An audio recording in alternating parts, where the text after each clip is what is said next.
Hello, hello, hello. This is Danny Ceballos with Unleashed Consulting and your Best Boss Bootcamp Minute. So today and for the next few Best Boss Bootcamp Minutes, we're going to be taking apart a body of knowledge that we call the 11 Laws of Systems Thinking. Now, this comes from the work of Peter Senge. Peter Senge is an amazing thought leader and teacher in organizational development and understanding systems within organizations.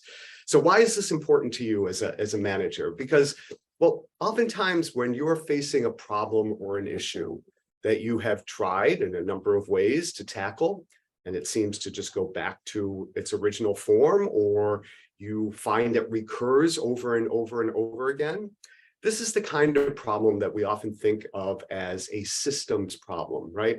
It's a problem that has more than one piece. And in fact, all the pieces together don't even add up to the problem, but all the pieces interacting with each other is what we call the system or the system problem.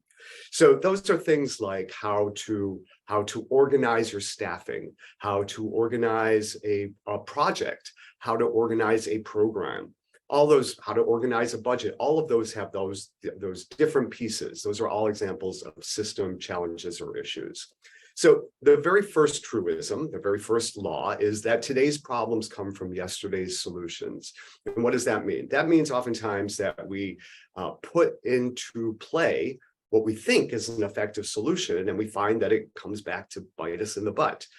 I think about for myself, that was an example when I was working as a senior leader in an organization, and I reorganized my staff around different personalities and different skill sets. That was a good solution for one piece of the problem, but what happened over time was that fell apart.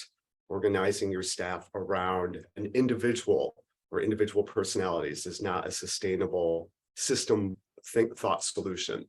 So instead, we're going to start to battle these tendencies, these laws that can happen for us. So the first thing is we want to foster systems thinking. In other words, I want you to really look into what systems thinking is.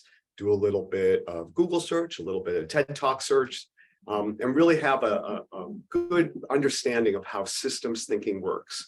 And the reason that's important is because you'll better understand how to put in place solutions that are sustainable and that where today's problems don't come from yesterday's solutions. So understand systems thinking. Secondly is with you and your team, emphasize learning and adaptation. Emphasize we are in this together in continuous improvement. Make sure that you're critically assessing the outcomes and unintended consequences of past solutions. So you really want to start to nurture that in your staff, that idea of we are constantly going to be one step forward, two steps back, or two steps forward, one step back, actually would probably be better. And that's okay. We need to be okay with that rhythm of making mistakes, learning from them, and making changes, small changes, so that we can start to really see sustainable solutions.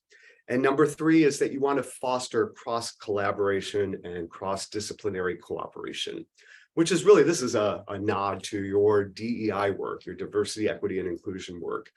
Do what you can to make sure that folks are understanding each other, able to bridge differences and really work cooperatively together. So give those three strategies some thinking as you're thinking about how to combat today's problems coming from yesterday's solutions. And we'll continue with the 11 laws with law number 2 in the next minute. This is Danny Ceballos with Unleashed Consulting and the Best Boss Bootcamp Minute. I'll see you soon. Thanks.